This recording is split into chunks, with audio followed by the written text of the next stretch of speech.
Well, Igor, thank you for the introduction. It's a pleasure to give these three lectures here. So I'm going to give myself some water. So first I'm going to tell you a kind of outline and motivations for 3D gauge theory, M2-branes, what's going to be the subject of these lectures. Part of that Igor already told you. So first let's just say 3D gauge theory. So why would you be interested in it? Of course, the real world is four-dimensional, but we know that by the ADS-CFT correspondence, so these are motivations. So a three-dimensional CFT is dual by ADS-CFT to gravity in 4 dimensions in ADS-4, and of course 4 is a familiar number to us for obvious reasons. Obviously we live in de Sitter space and not anti-de Sitter space, but ADS-4 is a starting point for many constructions of the putative string landscape, so it would be nice to have this alternative, non-perturbative understanding of gravity in ADS-4. Another motivation is that M-theory is one of the most interesting points of the web of string dualities. It's the strongly coupled limit of type 2A string theory. And it lives in 11 dimensions, but we know much less about it than about the string theories. But it does have some basic objects, perhaps analogous to fundamental strings, which are M2-branes and also M5-branes. And by the number 2, you see that the world volume, the M2-brane, is a 2 plus 1 dimensional object. And so the M2-brane is also described by field theories in 2 plus 1 dimensions. So that. Oh, sure, absolutely. Maybe I'll use the large chalk, actually. And then another motivation is that, as Igor says, it gives another example of the ADS-CFT correspondence. So sort of in which many of the checks of the general ideas of ADS-CFT that were done in the case of n=4 super Yang-Mills can be repeated in another very supersymmetric field theory, which is in some sense the analog of the n=4 super Yang-Mills for three-dimensional gauge series, and that's this n=6 Chern-Simons matter theory, which I'll discuss. And this is dual to, right. And then there are also 2 plus 1 quantum field theories might just be interesting to you, especially in recent times. There's a lot of interest in application of string theory to condensed matter physics, and 2 plus 1 quantum field theories often occur in condensed matter, and so it's good to understand how these theories work and what the ADS duals are if one would like to try to have a similar application of ADS-CFT to condensed matter as we have had for the understanding of QCD in certain regimes. And there are some new features of field theories in 2 plus 1 dimensions that are kind of interesting. So they can be parity on. So parity properties are different. And they also have some kind of interesting non-perturbative object, this the Abrikosov Nielsen-Olesen vortex, which is created by some operator that's often called a monopole operator. And these are some interesting non-perturbative objects, sort of magnetic vortices that occur in 2 plus 1 dimensional quantum field theories, and they also play a very interesting role in these dualities and are of interest in these applications, if there are such applications. So the 3 lectures, so there are 3 lectures and 3 topics which won't exactly correspond. So the first topic will take more than 1 lecture. And so, but that's mostly what we're going to talk about today, is just to explain what are Yang-Mills, Chern-Simons theories coupled to matter in 3 dimensions, starting with no supersymmetry. I'll mention n equals 1, but I won't have much to say about it. N equals 2, 3, 4, and higher, including this n equals 6, and I'll even mention the n equals 8 famous example. And here some of the main points are that in 3 dimensions, the Yang-Mills term is not conformally invariant. The Yang-Mills coupling is dimensionful, but the Chern-Simons theories coupled to matter naturally lead to conformal field theories. So Chern-Simons matter theories are natural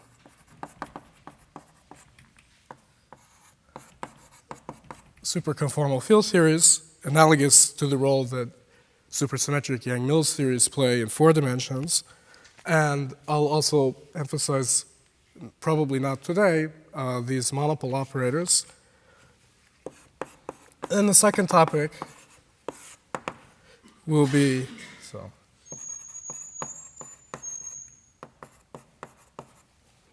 the second topic will be an introduction to M2-branes. So I'll explain to you how the M2-brane, the world volume theory in the infrared on an M2-brane is the infrared limit of the n equals 8 Yang-Mills in 3 dimensions. I'll explain to you why it seemed like there wasn't a Lagrangian description, but how in the end it turned out there is for this CFT.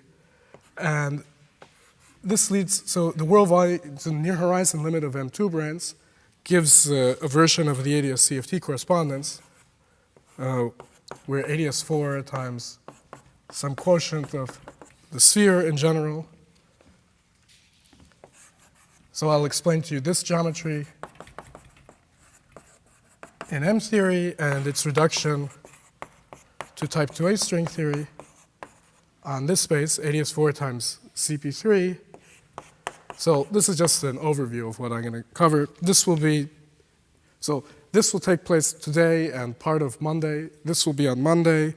I'll explain to you, well, one of the main points is why there exists a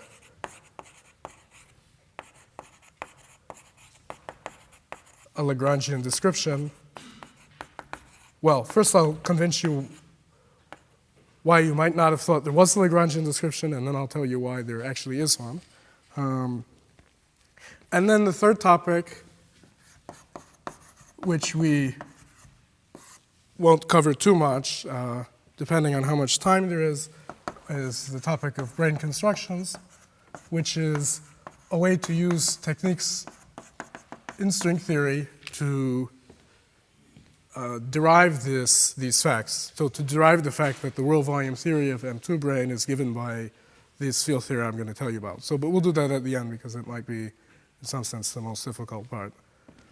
And we'll see how far we get with that. But today I'm just going to talk about really some basic aspects of Chern-Simons theories coupled to matter, and engaged theories in 3 dimensions. So this is just the outline of the whole series of lectures. Okay, so let me start with n equals 0. So first of all, what is Chern-Simons theory? So Chern-Simons theory is some gauge theory that's special to 3 dimensions. Well, there are extensions of it in other odd dimensions, but they involve, they're not quadratic in the kinetic term is not quadratic in the fields, so they're of less physical interest, perhaps, although they do appear sometimes. So pure Chern-Simons theory is a topological gauge theory.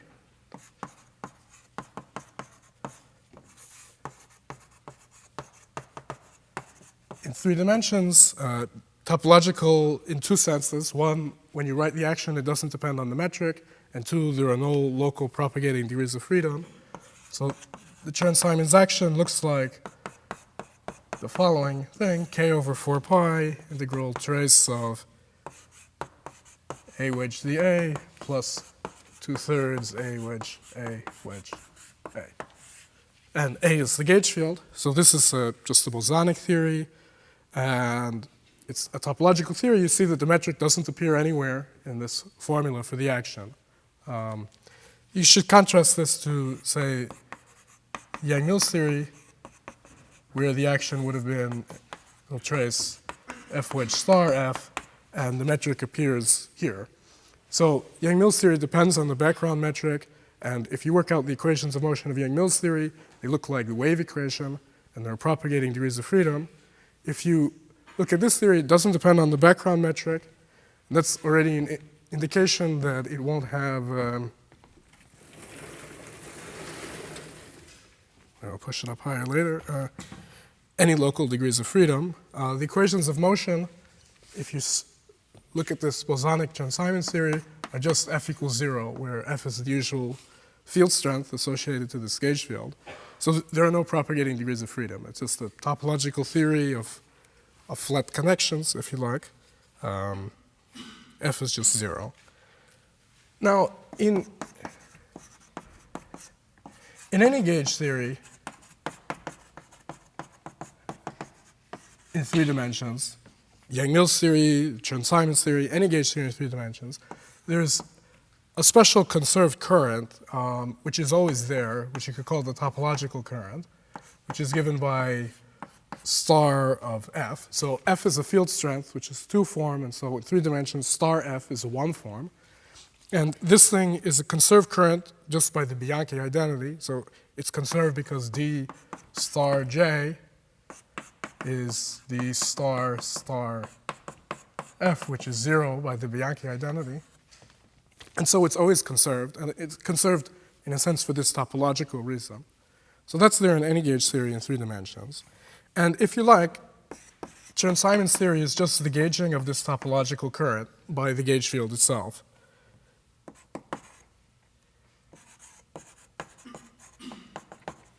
It's just gauging the current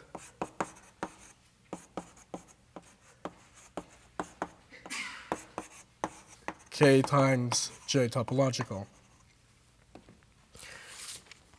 Okay, so that makes sense. We'll see later that this K has to be an integer. There are several ways of seeing this.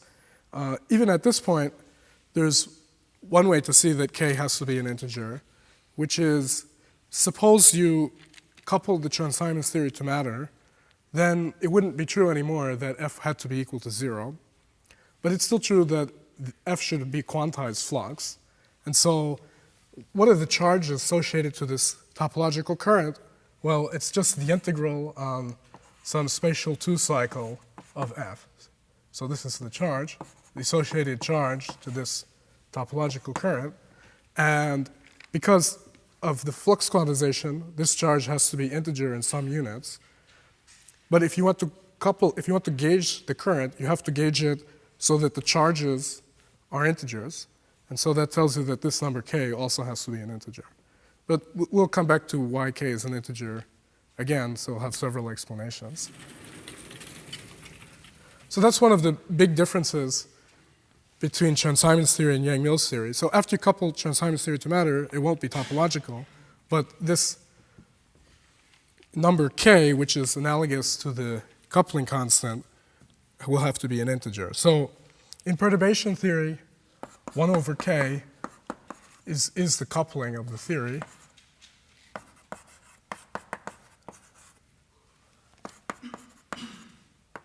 It's the coupling of the Chern-Simons theory. So if you worked out Feynman diagrams of this theory, 1 over K appears in the same way that G Mills squared appears here.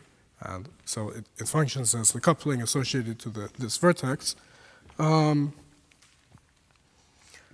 Now, this action, the Chern-Simons action, looks a little funny because A appears explicitly, not only dA. So you might wonder whether it's gauge invariant. But you can check that under gauge transformation, it transforms only up to total derivatives. So this Chern-Simons action is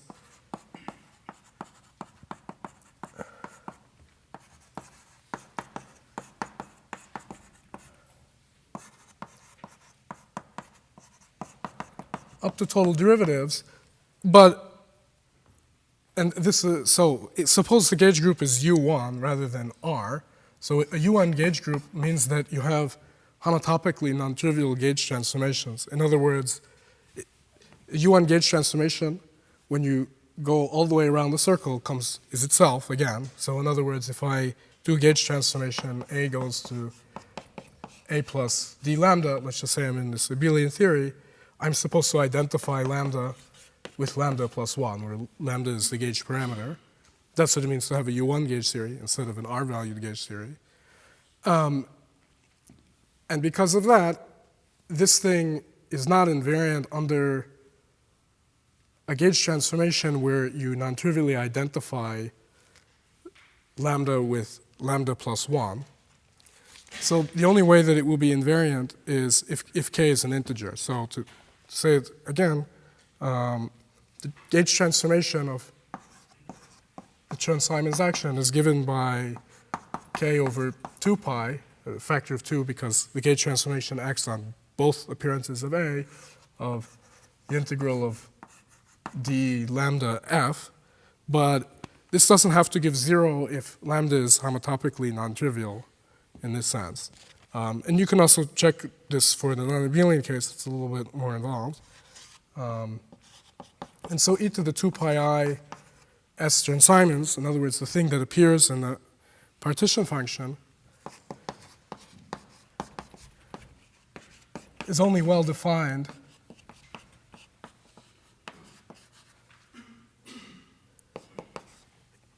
if this variation of the Chern-Simons action makes this number equal to 1. So in other words, if k over 4 pi times twice 2 pi n, and 2 pi n, again, because of the flux quantization condition. So the integral of f on any 2 cycle has to be quantized, 2 pi times an integer. So this thing would have to be an integer. So that's, in a sense, an equivalent explanation. If this is an integer, then 2 pi I times it, e to that is 1. So then the partition function is well defined, but this will only be an integer exactly when k is integral. And another interesting feature of this theory is that it's parity odd. So under a parity transformation, in other words, when you send, say, the x2 coordinate to minus x2, then you flip one sign in each of these terms, and it's equivalent to sending k to minus k. So the Chern-Simons theory at level k is not invariant under parity. The one at level k is related to the one at level minus k. Okay, and you can add the Chern-Simons term to ordinary Yang-Mills theory in 3 dimensions, and that gives what you would call a Yang-Mills Chern-Simons theory. But the Yang-Mills coupling in 3 dimensions is dimensionful. So in 3 dimensions, if I talk about a free boson, then I have something like integral d cubed x, d phi, and the free theory, this thing has dimension 1/2. This is dimension 1, so half plus 1 plus 1 is 3, so it makes sense. A fermion will have dimension 1, and the gauge field should also have dimension 1. And so this Yang-Mills coupling has to be dimensionful in order to make this thing make sense. One way you can see that the gauge field has to end up having dimension 1 in 3-dimensional gauge theories is that if the theory flows to a conformal fixed point, then you'll still have this current. And it's a general feature of conformal field theories that conserved currents have a special dimension. And so in 3 dimensions, a conserved current has to have dimension 2, and this thing is like dA. And so if star f has dimension 2, it says that in order to make this thing well defined, this thing must be dimensional. And so in the ultraviolet, the Yang-Mills term looks like a weakly coupled theory. In the infrared, it's like this becomes very strongly coupled. So in the infrared, it's like you send Yang-Mills to infinity, and if you had a theory like QED in 3 dimensions, then in the infrared it flows to some strongly coupled theory. In the ultraviolet, it looks like a free theory. But if you add the Chern-Simons term, it will stop this RG flow. And so in the infrared, the Chern-Simons term is perfectly conformal. I mean, that's what it had to be because it was a topological term, but you can also count dimensions and see that it makes sense. So in the infrared, the Chern-Simons term is there.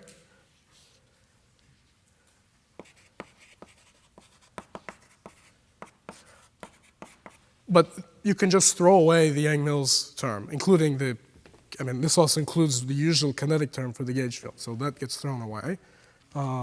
So I'll say that the Yang-Mills term, the Yang-Mills kinetic term, is an irrelevant operator from the point of view of the infrared theory. It's kind of a funny irrelevant operator. If you add the Yang-Mills term, then when you go back up to the UV, it makes the theory free rather than non-renormalizable. But in 3 dimensions, you have super-renormalizable gauge theories, so it's somewhat different.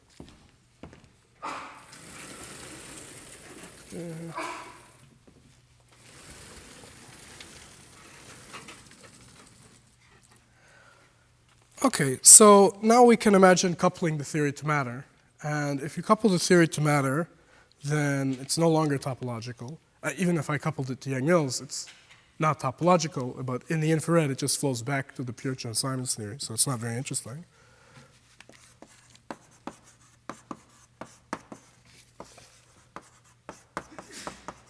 So we couple to matter. And if you do this, then you can say that the current that you're gauging is not the ordinary matter current, but the matter current plus k times the topological current.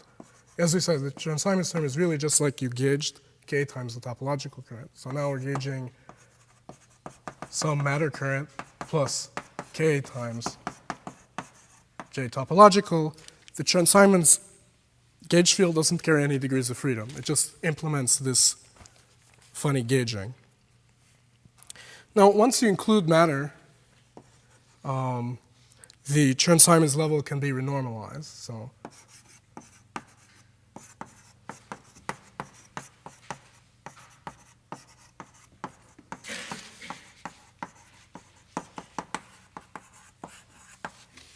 but it can only be renormalized at one loop for a very simple reason. So the Chern-Simons level is some guy k, and if you add a one-loop correction, it will be something like 1 or some other integer.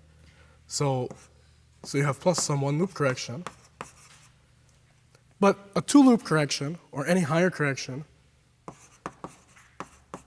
would have to be of the form 1 over k to some number, which is, of course, not an integer in general. So this kind of correction simply cannot occur. And you could check explicitly, do a two-loop calculation, and you see that there are no such corrections to the Chern-Simons level. So the Chern-Simons level is shifted at one loop by a finite renormalization, and otherwise is not corrected. It can't run continuously because it's an integer. Okay. Now another interesting thing you can do is imagine coupling the theory to some fermions. So suppose we couple to NF Majorana fermions. So now I should tell you that in 3 dimensions, and this will be useful for the rest of the talk, which is going to be about the supersymmetric versions of all of these statements. I'm missing some boards here, but okay. So in 3 dimensions, the Lorentz group SL21 is isomorphic to SL2R in a somewhat similar way that SL31 is double covered by SL2C. And so now there are spinors in real spinors. So the minimal representation of this is just some 2-component real spinor with an index alpha. There's no alpha dot in 3 dimensions. So if you take spinors in 4 dimensions and you reduce them to 3 dimensions, alphas and alpha dots become the same because the Lorentz group is just SO2R. So those two representations are the same representation in 3 dimensions. And so this minimal kind of fermion in 3 dimensions is like a Majorana fermion. It's a real fermion, 2 components. And you can couple the theory to NF of them, for instance. And then there's a Majorana mass term, the form M psi bar psi, and this term is parity odd.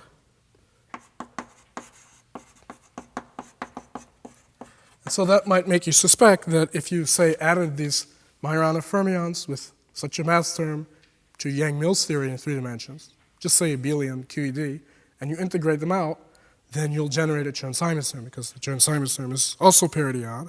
And you can indeed check by explicit computation, and I'll put that in the exercise, that at one loop,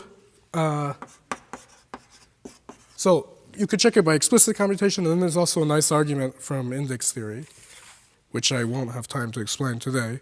But at one loop, the Chern-Simons level is shifted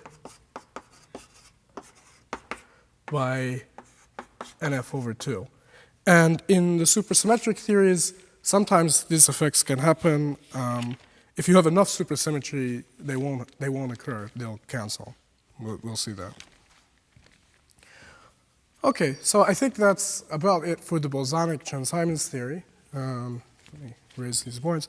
So now I'm going to start telling you about supersymmetric Chern-Simons theory and supersymmetric gauge theory in 3 dimensions.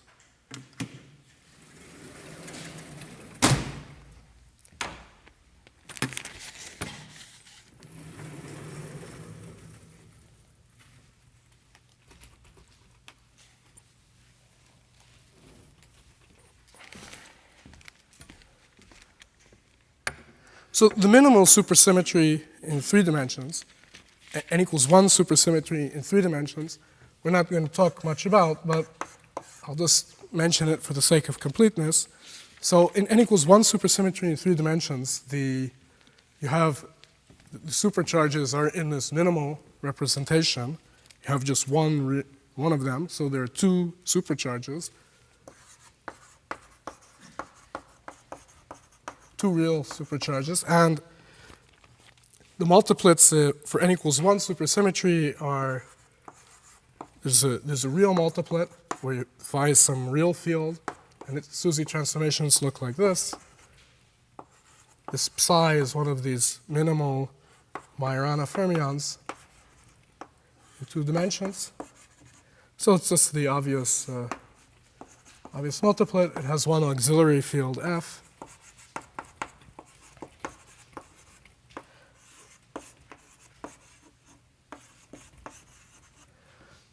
But the reason why this n equals 1, and then this n equals 1 vector multiplet, but the reason why n equals 1 supersymmetry in 3 dimensions is not that useful is that you don't have holomorphy. So there is some n equals 1 superpotential, but it's a real superpotential. It's not a holomorphic superpotential.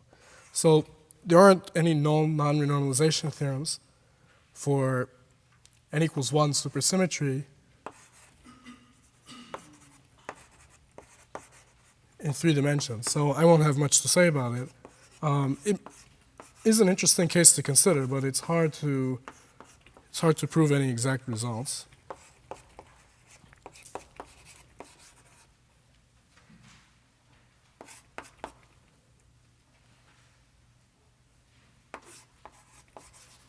So the slash obviously means I contracted it with gamma matrices. So those are the multiplets of n equals 1 supersymmetry, but I won't have anything else to say about it in this lecture. So the main bulk of today, I'll talk about n equals 2 in 3 dimensions. And n equals 2 in 3 dimensions is very much like n equals 1 in 4 dimensions. It also has 4 supercharges. In fact, it's the dimensional reduction of n equals 1 in 4 dimensions.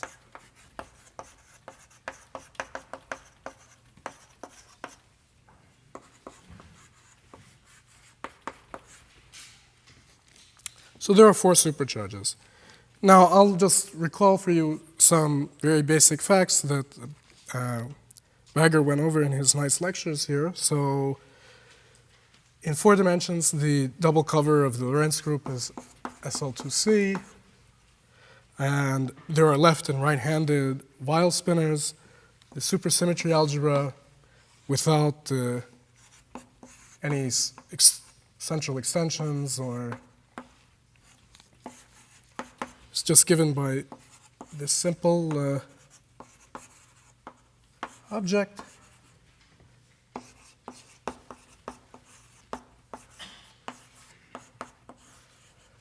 And then you have chiral vector multiplets and linear multiplets. So the chiral multiplet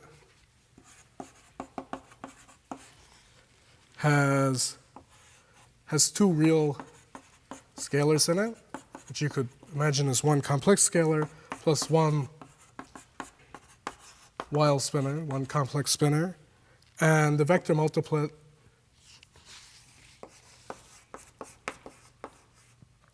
has in it one vector plus one Weil spinor.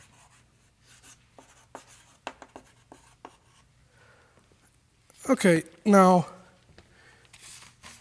n equals 1 superspace is very useful in 4 dimensions, and the analogous n equals 2 superspace is also useful in 3 dimensions. So I'll remind you how these things work. Can I get this high enough? Wait, no.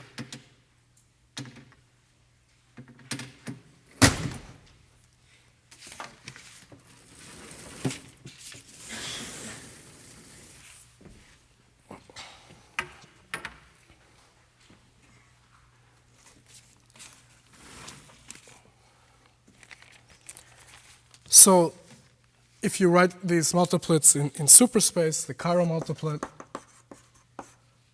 is the guy so that d bar acting on phi is 0. The vector multiplet was the guy which is real and has some gauge transformations. V goes to V minus lambda plus lambda bar, where lambda bar is chiral. Where lambda is chiral, excuse me. And then you also have a linear multiplet, or tensor multiplet, which is another real multiplet, which contains in it some conserved tensor current. So these linear multiplets will play a bigger role in 3 dimensions. So I'll remind you of that. And the way you construct the action, so there's a field W alpha, which is given by d squared d alpha v, and then you can write all of the actions nicely in superspace, which saves you the trouble of checking explicitly each time that they're invariant in components under supersymmetry. Do this. So in a moment, I'm going to reduce all of this to 3 dimensions, and we'll see what we get. But also just to remind you, the Yang-Mills action in 4D is given by, in superspace, 1 over 4 Yang-Mills squared d4x d squared theta W alpha plus conjugate. And if we couple it to matter, then we have the usual matter couplings, and maybe a superpotential for the matter fields, where W is some superpotential. So that's the Yang-Mills action coupled to matter in 4 dimensions. And now we want to reduce everything here to 3D. Excuse me.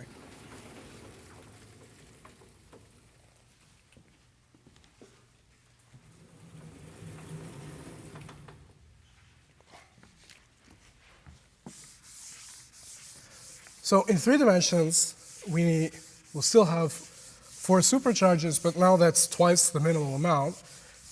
So you can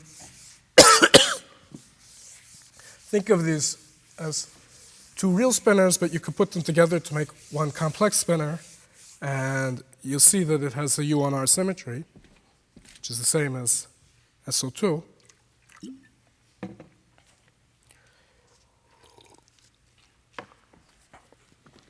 And the multiplets reduce in a very trivial way. I wish I hadn't pushed that word up, that was silly. But so when the supersymmetry algebra in 3 dimensions, this simplest one without any essential extensions, you just erase the dots over beta dot, because in 3 dimensions you don't have left and right-handed spinors, only one kind of spinor. So you get basically the same equation, and when you reduce the sigma matrices, if you could pick a basis where all of the sigmas are real. So remember, in the Pauli matrices, only one of them has i's in it. And so if I reduce along that direction, then I'll end up with the identity matrix in the mu equals 0 direction, and then the 2 real Pauli matrices. And so because all of those are real, you see that that makes sense because the Lorentz group is SL2R instead of SL2C. And then you'll also have some R symmetry, which acts in the usual way.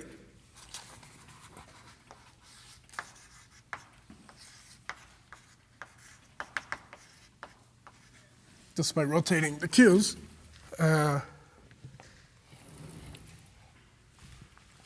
Okay. Now, right, so as we said before, the fundamental spinor representation in 3 dimensions is real.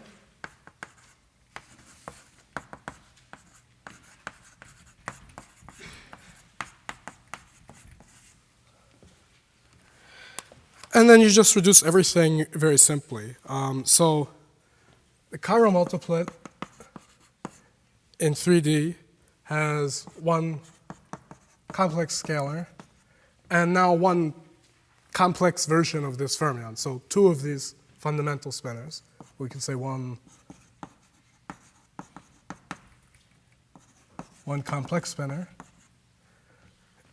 And the vector representation, the vector multiplet, the vector multiplet has, just by reduction, the one vector, so the vector reduces in a trivial way, except that a mu has a component along the dimension you reduce on.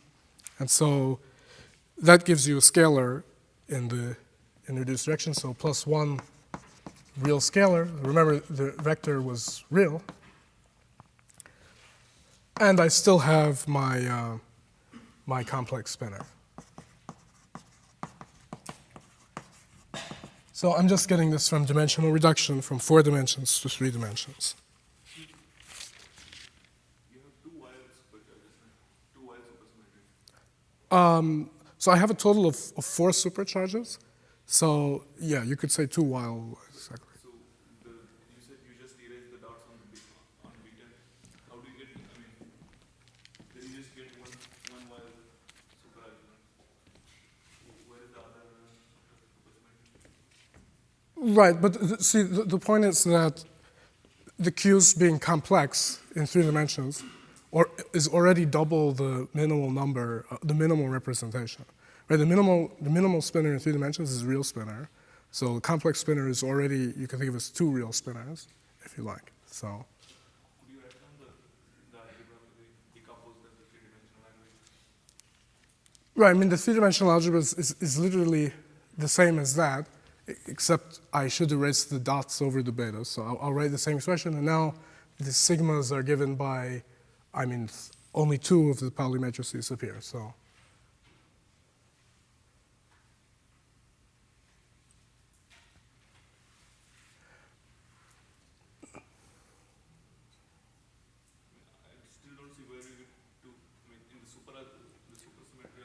The number of Q's is the same in the 4-dimensional theory and in the 3-dimensional theory.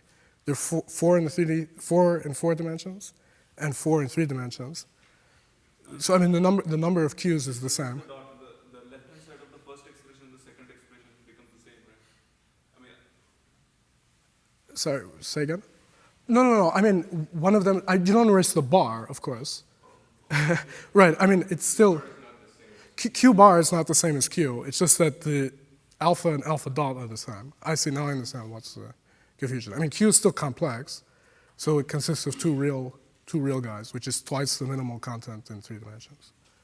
Actually, I have one notational question. Like when you were discussing real spinors, you wrote them as term as psi bar of psi. Yeah. But now you're defining bar as complex.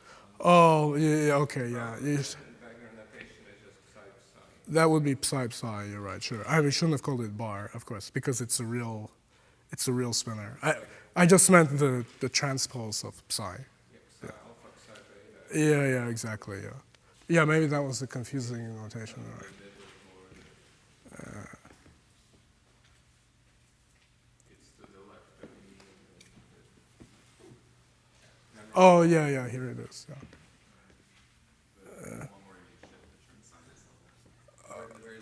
Oh, the very left board. Oh, I see. It's hidden now, so okay, that's good.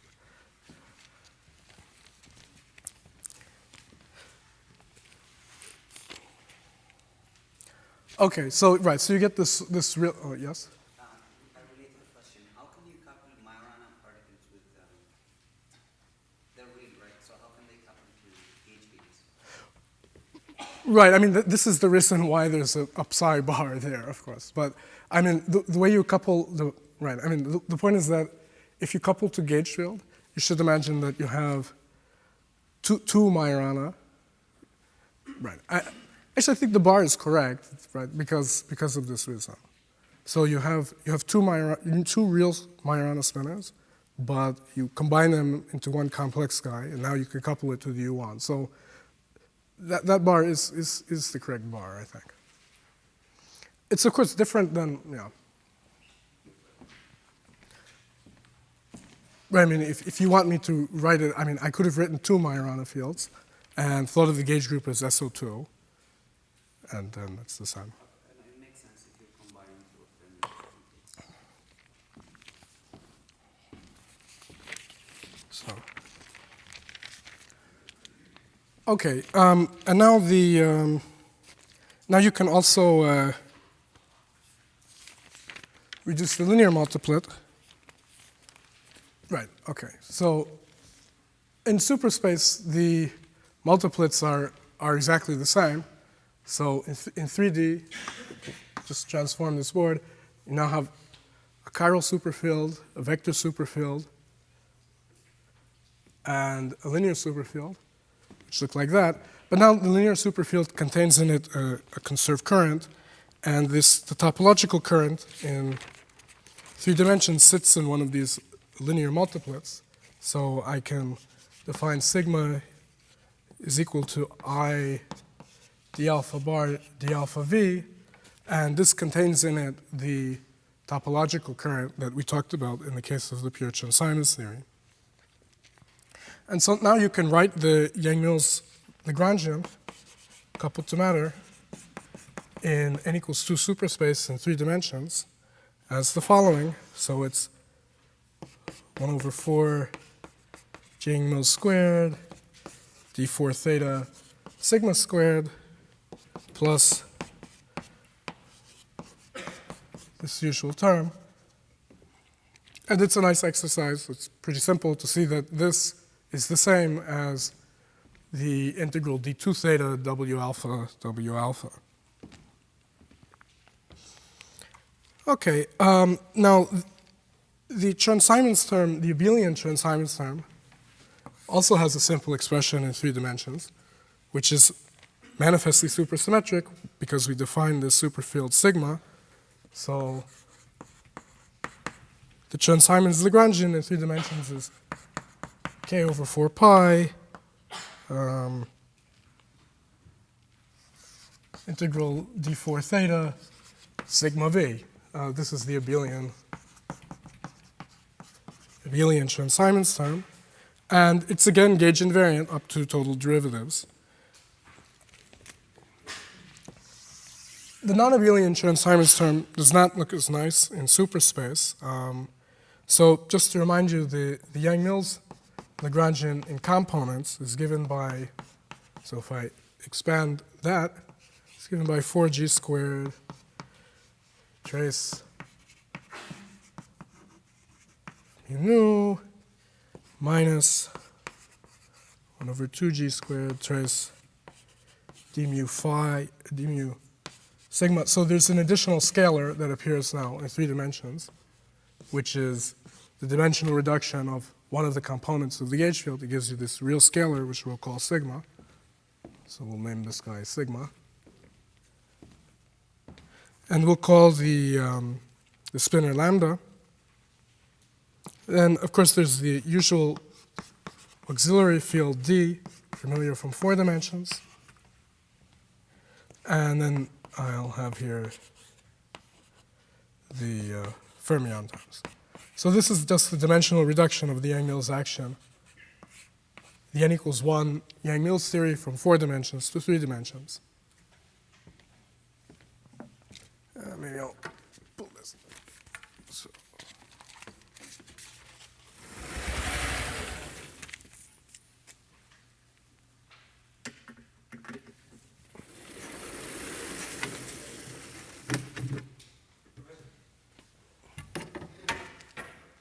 Oh, yes? So, in 3 dimensions, we know that vector is basically equal to a real scalar, right? Yeah, that's true, yes. So, the vector multiple is essentially a complex scalar and complex spinor. And multiply twice is kind of equivalent to the kind of thing. Is there an argument to distinguish between the two? No, I mean, even in n equals 2 supersymmetry, you can still dualize a vector to either a linear multiplet or a chiral multiplet. So, I guess, is that the question? Or? Yeah, so I was just thinking about the n equals to 4 example, like, you have a vector and a hypergroup, but they have the basically the same field content. And what distinguishes between them is basically the R symmetry of the component fields. So it's true that in the free theory, the dimensions of a chiral multiplet, and so the R charge associated to chiral multiplet could be different than a vector multiplet. But so that's true. But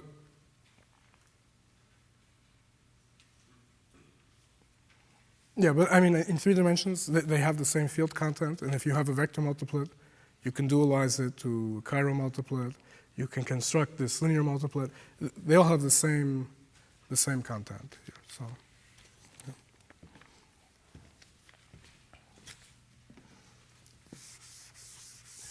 I mean, here I only have a U on R symmetry. So.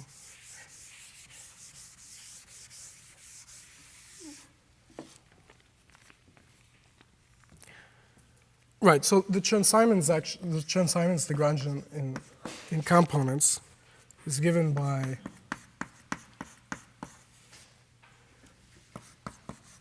this expression. So this is the bosonic part, which we wrote down at the beginning of the talk today.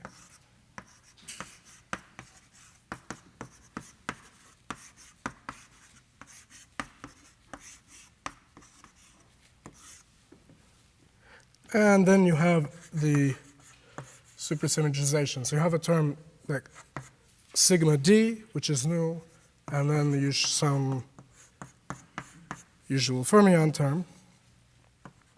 Now, in the non-abelian Chern-Simons term in superspace is a little harder to write, and you can check that this expression are equal to each other if you expand the superspace expression in components, but it's somewhat cumbersome.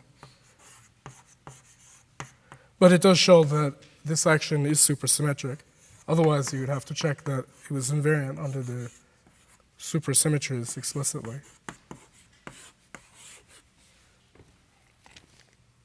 So you can check that this reproduces that when you expand it in components. So as before, in the just as in the bosonic theory in the infrared, the Yang-Mills term is an irrelevant operator. If you send J Yang-Mills squared to infinity, so if I have QED or supersymmetric QED in 3 dimensions, In the infrared, it flows to strong coupling, and you can imagine simply erasing the Yang-Mills kinetic term if you have a Chern-Simons term as well.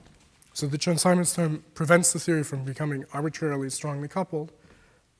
So in the Yang-Mills Chern-Simons theory, in the UV, the theory looks free, and in the infrared, it looks like it has a coupling 1 over k, and the Yang-Mills term is an irrelevant operator.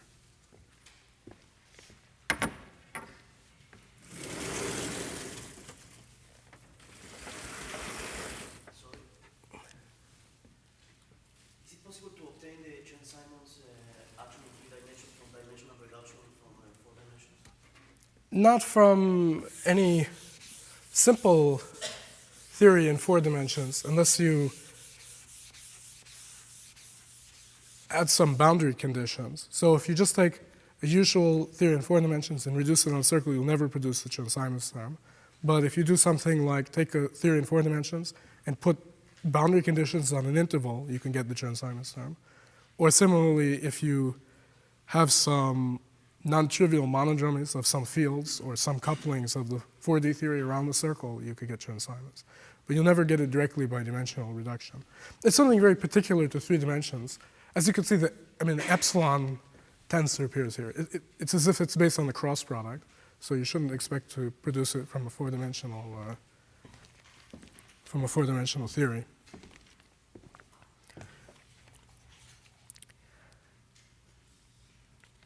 Right, so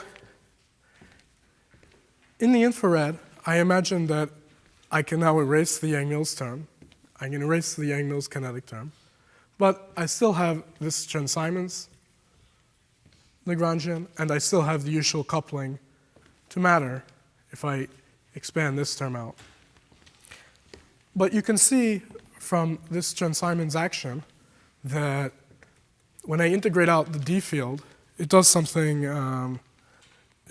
rather different. So let me write down the matter action, and then it will be more obvious what happens. So I'm going to explain to you basically what the bosonic potential looks like in the pure Chern-Simons matter theory. In other words, once we've gone to the infrared and the Yang-Mills is no longer important.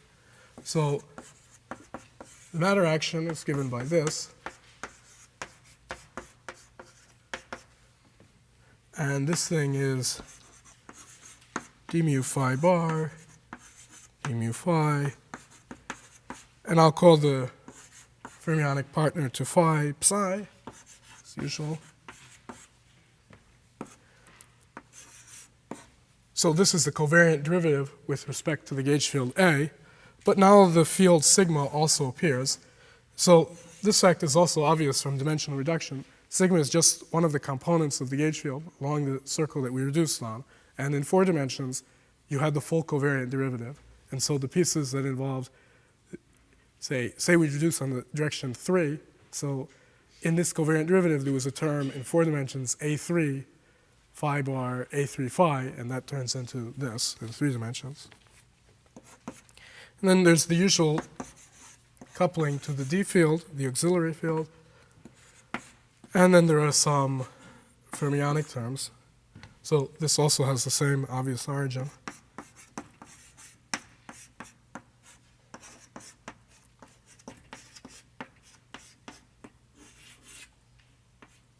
Okay, so that's the matter action in 3 dimensions coupled to the gauge field. And now you can see something interesting. So when you had the Yang-Mills theory, when you integrated out D, as one could in order to, if you integrate out the auxiliary field D, you'll set D equal to phi squared, and then you'll have a term in the action which looks like a bosonic potential, the D term potential, which is the square of phi squared. So it's quartic in the fields, as usual. But it also comes with a factor of G Yang-Mills squared in front of it in order to correct the dimensions. Because, as I said, phi has dimension 1/2, and so a quartic coupling doesn't have the right dimensions to integrate with respect to d cubed x. So you need the G Yang-Mills squared in front of it. Okay, but now instead of doing that, we have the Chern-Simons term. The Chern-Simons term doesn't have a term like d squared. That's gone. this is an irrelevant operator in the infrared theory, so we don't include it. Instead, you have this kind of term, and now D just appears linearly in the action, and all it does is set sigma equal to that quantity.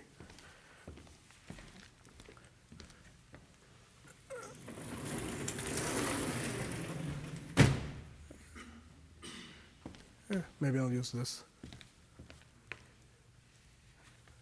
Yeah, okay, maybe it's not good to use that one.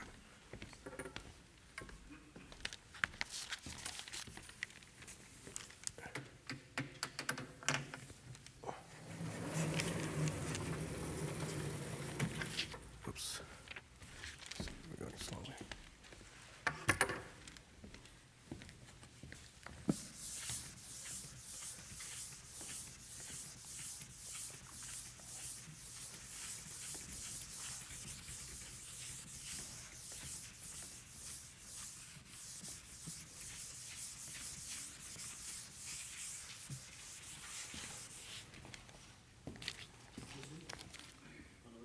Yes.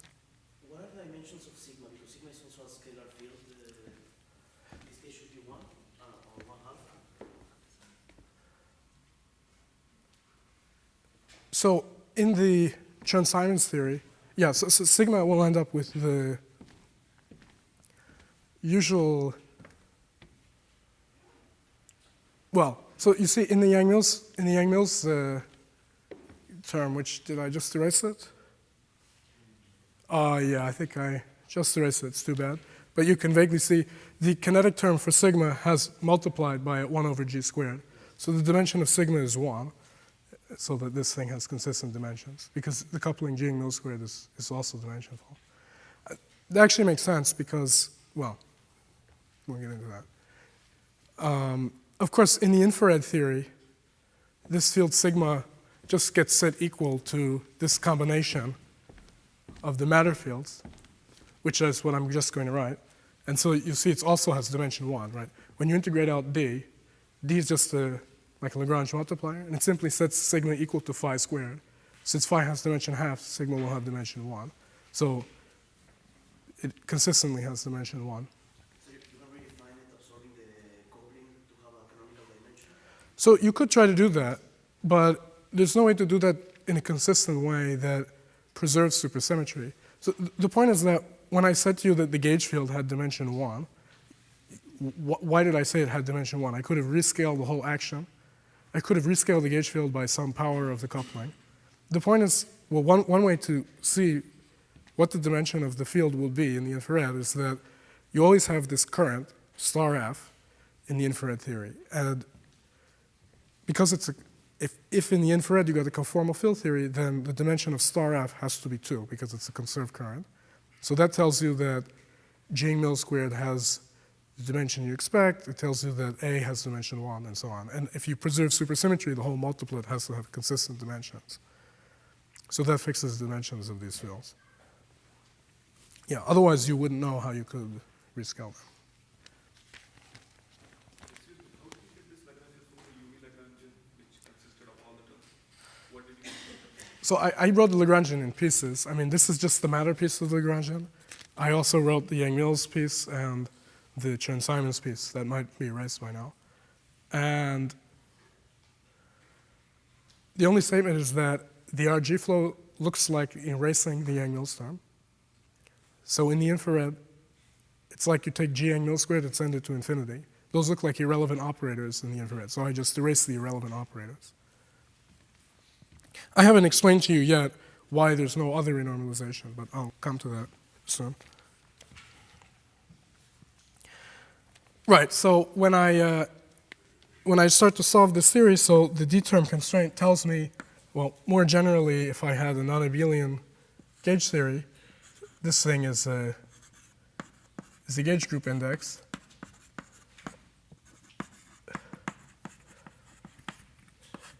Then this field sigma, the scalar in the vector multiplet, is now just set equal to 4 pi times K inverse AB. So K inverse is the inverse Chern-Simons level, but more generally I could think of it as a 2 by 2 matrix. Phi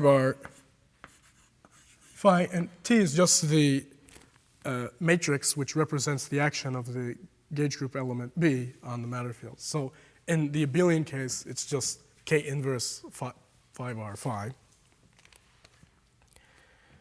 Okay, now in Yang-Mills theory, as I said, you would have had the term d squared and you would have generated a quartic potential, something of the form G Yang-Mills squared times this quantity squared. But now that doesn't happen. You set sigma equal to this and you plug it into the matter Lagrangian and you see that you'll generate a sextic potential from that term. And so at the end of the day, maybe for simplicity, I'll just write it for the abelian theory. The non-abelian generalization is simple, just to avoid confusing you with these t's.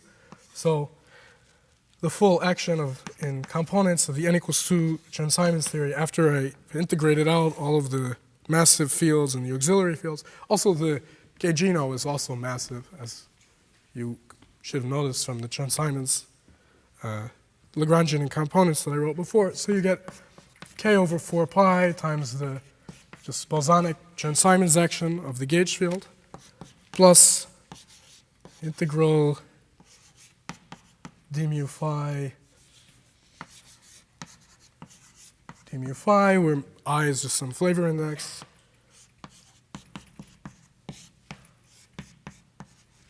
So this is the potential term that we just derived.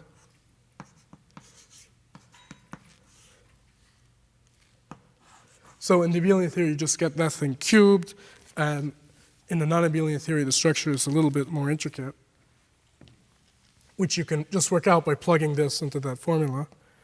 And then you get the usual kinetic terms.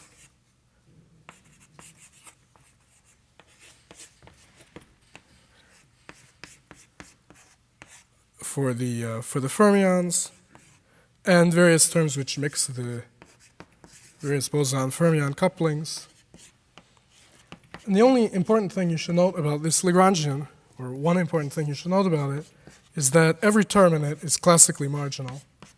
So given that the fermion has dimension 1/2, I mean the boson has dimension 1/2 and the fermion psi has dimension 1, every term has dimension 3, so it's marginal coupling in 3 dimensions. So classically it's conformal, and if you start with this theory without any superpotential, so I could have added a superpotential for the chiral multiplets. If I don't do that, then there's a symmetry. So then I have some symmetry which just rotates all of the chiral fields, say with the same phase. And so by homomorphy, it's impossible to write any superpotential which is invariant under this transformation, at least any non-singular superpotential. And so in the RG flow, I'll never generate any superpotential. And you can correct, and you do correct, the Kähler potential, but as usual, additional terms would be irrelevant in the infrared. The only thing you can do is rescale the canonical Kähler potential, which you can absorb equivalently as a ray function renormalization of the field phi. So the field phi will get in a non-trivial anomalous dimension, but you don't generate a superpotential and you don't generate a non-canonical Kähler potential. On the other hand, you can shift the Chern-Simons level at one loop. So that's exactly by this effect that we talked about in the bosonic case. So if you look at the matter coupling to the fermions, if you, for instance, go onto the Coulomb branch, it looks exactly like a Majorana mass for this fermion. And so if you integrate it out, you can shift the Chern-Simons level. So at one loop, the Chern-Simons level might shift, but not at more than one loop because the Chern-Simons level is an integer. Okay. I think I'll go on to the n equals 3 case and start it in what little time remains. So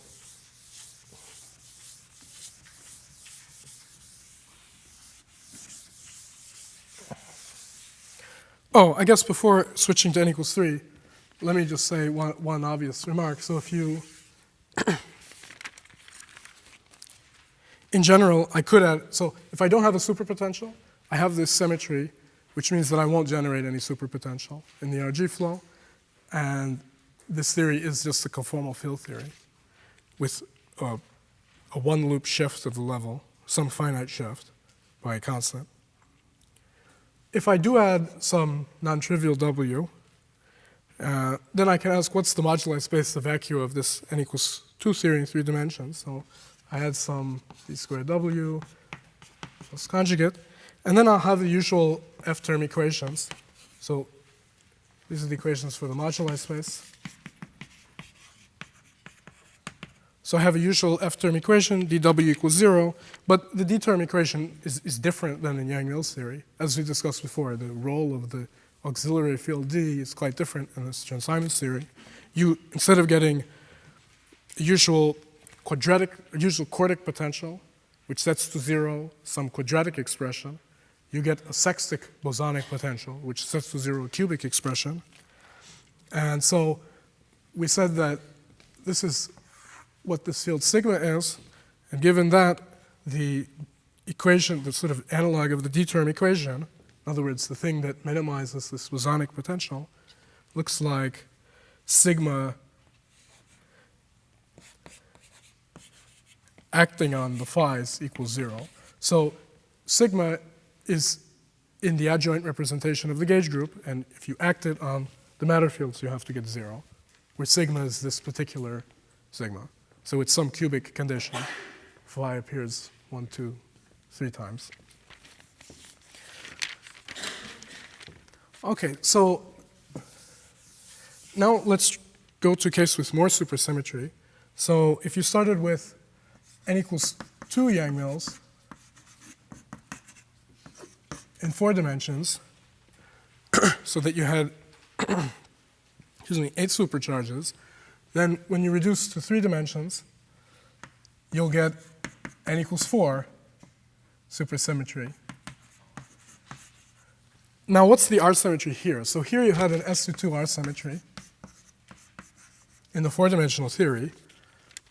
And the Lorentz group, the double cover was SL2C. So supersymmetries were some spinors here and spinors here. Now when you reduce to 3 dimensions, this is reduced to SL2R. And so the two kinds of spinor representations become the same.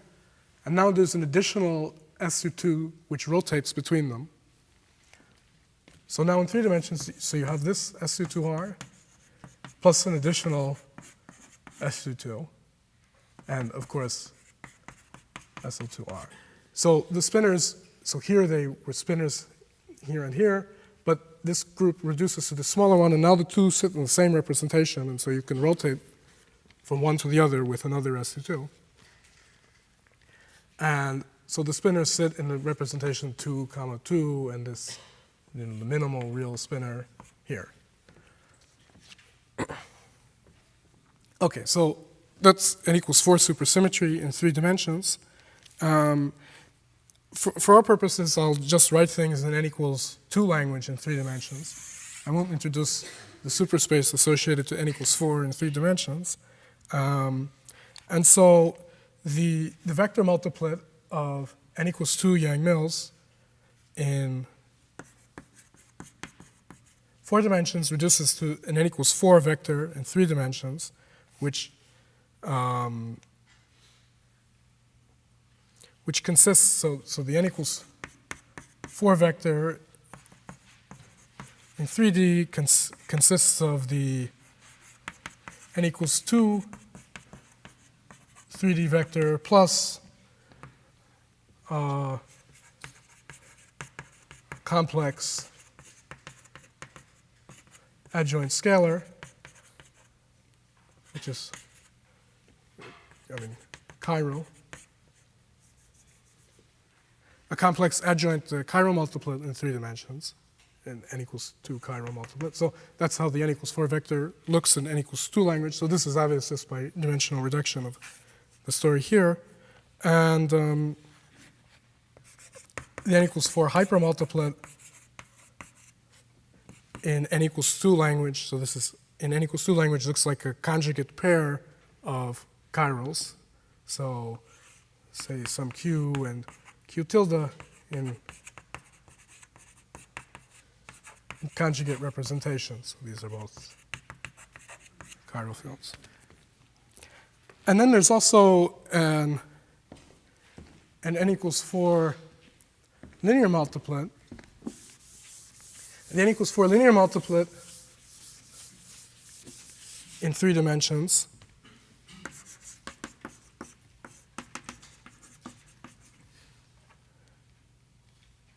decomposes, in n equals 2 language, looks like an n equals 2 linear multiplet sigma plus an n equals 2 chiral multiplet we could call pi. So for instance, and these are the multiplets in which conserved current sits. So the conserved current associated to, if I have a chiral superfield, then I get the usual matter current. If I have a hypermultiplet, I get an associated n equals 4 linear multiplet, which contains its conserved current. And that guy would be, say, phi dagger psi minus, so psi and psi tilde, I think I called q and q tilde over there. Sorry about that. Let me relabel them as q.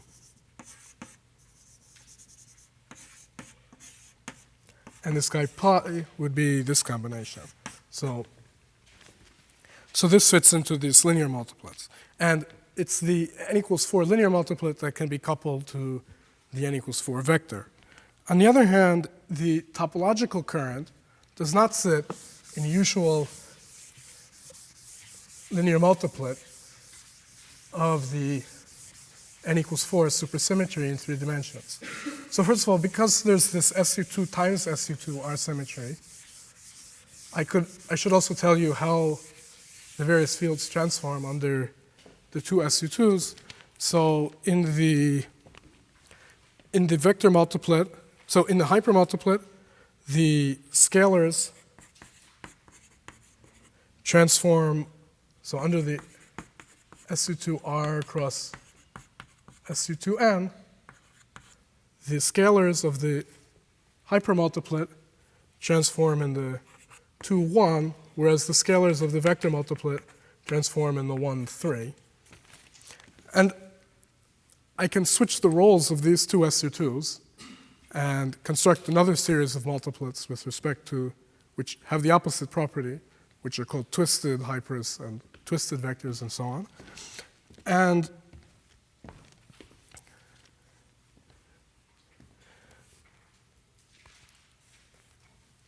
the topological current associated to some vector is given by a guy like this, where phi is the scalar in the n equals 4 vector multiplet. And this phi transforms in the opposite way as this pi. It transforms under the other SU2. And so this thing is actually a twisted linear multiplet. So we could only couple the gauge field. So in order to preserve n equals 4 supersymmetry, you should couple vector multiplets to linear multiplets. You should gauge linear multiplets with vector multiplets. If you try to gauge a twisted linear multiplet, you break n equals 4 supersymmetry. But if you don't care about the full n equals 4 supersymmetry, you can preserve a smaller subset of supersymmetry. So if I look at the diagonal SU2, then the twisted multiplets and the multiplets become the same. I don't care anymore which SU2 I transform under. And so if I write down the coupling of this topological current to the gauge field, which is what I want to do to write down a Chern-Simons term, I still preserve the diagonal SU2. So I break SU2 times SU2 down to the diagonal one. And this is associated to n equals 3 supersymmetry. So if I looked at the supersymmetries were in the 2-2 representation, under this breaking, they sit in the 3 plus 1, and it's the singlet which gets broken. And I have remaining 3 supersymmetries in the vector of SO3, if you like, or in the 3 of SU2, which is n equals 3 supersymmetry. So that's why the Chern-Simons term, the maximally supersymmetric Chern-Simons term I can add to the Yang-Mills matter theory with n equals 4 supersymmetry breaks it to n equals 3. And in the n equals 1 notation, it's the same as adding in the n equals 2 notation, so n equals 3 Chern-Simons is the same n equals 2 Chern-Simons plus an additional term in this n equals 2 superpotential, which looks like k over 8 pi squared integral tris phi squared, where phi was the extra adjoint field which sat in the vector multiplet.